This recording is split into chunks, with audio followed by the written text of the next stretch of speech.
विधानसभा चुनाव से कुछ महीने पहले राज्य के शीर्ष पद से विजय रूपाणी के इस्तीफे के 2 दिन बाद भूपेंद्र पटेल ने आज गुजरात के मुख्यमंत्री के रूप में शपथ ली है। गुजरात के नए मुख्यमंत्री भूपेंद्र पटेल बनाए गए हैं। गृह मंत्री अमित शाह इस शपथ समारोह में शामिल होने के लिए अहमदाबाद पहुंचे और ऐसा माना जाता है कि पटेल गुजरात में पाटीदार इस समुदाय में एक मजबूत प्रभाव रखते हैं, जिसे बीजेपी ने आगामी चुनाव जीतने के लिए तैयार किया है।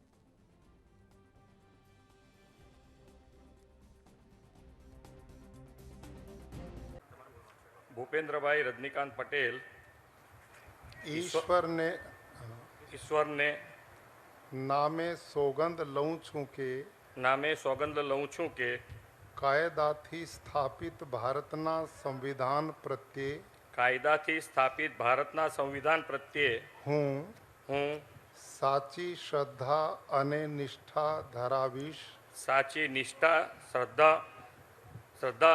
धरावीश हूँ ભારતના સાર્વભૌમત્વનું અને અખંડતાનું સમર્થન કરીશ અને હું ગુજરાત રાજ્યના મુખ્યમંત્રી તરીકેના મારા કર્તવ્યો શ્રદ્ધાપૂર્વક અને અંતઃકરણપૂર્વક બજાવીશ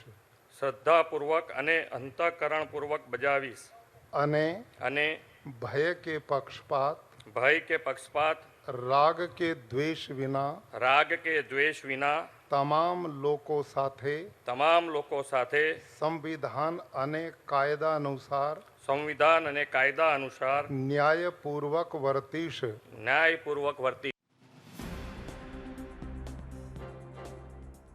पद के शपथ के रूप में भूपेंद्र पटेल ने शपथ ली है मुख्यमंत्री।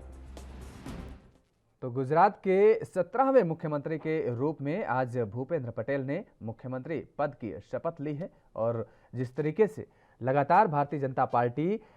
गुजरात में अपना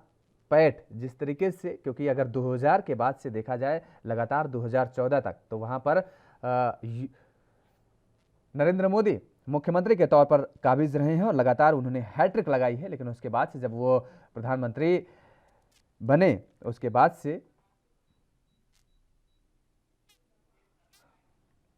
और इसी खबर पर ज्यादा बातचीत के लिए हमारे साथ फोनलाइन जुड़ चुके हैं विपिन शर्मा जी, राजनीतिक विश्लेषक हैं। आपका बहुत बहुत स्वागत है विपिन जी। जिस तरीके से गुजरात का अगर परिदृश्य को देखा जाए, क्या लगता है कि अब भूपेंद्र पटेल के कंधों पर जिम्मेदारी सौंप करके भारतीय जनता पार्टी आने वाले, क्योंकि एक साल का चुनाव का वक्त बचा हुआ है वहां पर, और ऐसे में जिस तरीके से वहां चाहे आम आदमी पार्टी की पैठ को देखें या कांग्रेस की मजबूती को देखें, दोनों मजबूत होते नजर आ रही हैं, तो कहीं भारतीय जनता पार्टी को इस बात का डर था कि कहीं वो अपनी जमीन वहां पर सियासी जमीन जो बना रखी है वो कहीं खो न दे, इस वजह से नेतृत्व में परिवर्तन किया है। इसमें कोई दो राय नहीं है कि यहाँ पर जो फेरबदल हुआ है और गुजरात में मुख्यमंत्री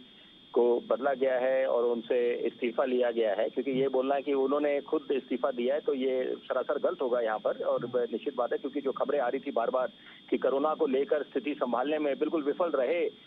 विजय रूपाणी और जो मौतें हुई उसकी जिम्मेदारी किसी की तो बनती थी, तो यहाँ पर एक बहुत अच्छा कदम उठाया है भाजपा ने और उनके जो आलाकमान ने, क्योंकि अगर सही समय पे निर्णय नहीं देते तो जनता आक्रोशित थी पहले ही गुजरात की, और इतने वर्षों से हमने देखा कि कैसे प्रचंड बहुमत मिलता था भाजपा को, तो वो नाराजगी बिल्कुल साफ जाहिर थी। The writing was on the wall. और यहाँ पर अगर भाजपा पुख्ता कदम नहीं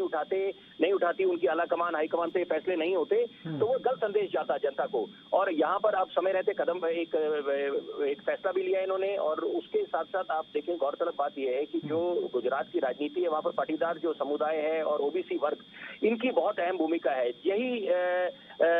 सुनिश्चित करते हैं कि कौन सा राजनीतिक दल किसको सत्ता पे काबिज करना है और किसके सूबे साफ करने हैं। तो यहाँ पर अब बिल्कुल साफ हो गया है यहाँ पर कि जो सूरत हाल बन रहे थे गुजरात में कि जो अब संगठन थे या बाकी विधायक जो थे मंत्रिमंडल में और वैसे भी जो इनकी सरकार में थे, वो नाराज थे विजय रूपाणी से, क्योंकि जो वो सुझाव लेके जाते थे तो वो उनको नजरअंदाज कर दिया जाता था। तो बिल्कुल यहाँ ठीक पर बात अब है। ऐसे, और ये अब यह अपेक्षा करी जाएगी कि यहाँ पर जो भूपेंद्र पटेल हैं वो, क्योंकि प्रधानमंत्री ने भी उनके काम की सराहना करी है कि वो कैसे उनका योगदान रहा है और अब गुजरात उन्हीं में पर ये विकास में। विश्वास जताया है और अब उनके कंधों पर जिम्मेदारी दी है। चलिए, बहुत बहुत शुक्रिया हमारे साथ जुड़ने के लिए। तो जिस तरीके से अब गुजरात का नेतृत्व एक बार फिर से बदल गया है और उसको लेकर के भूपेंद्र पटेल अब कमान संभालेंगे गुजरात की।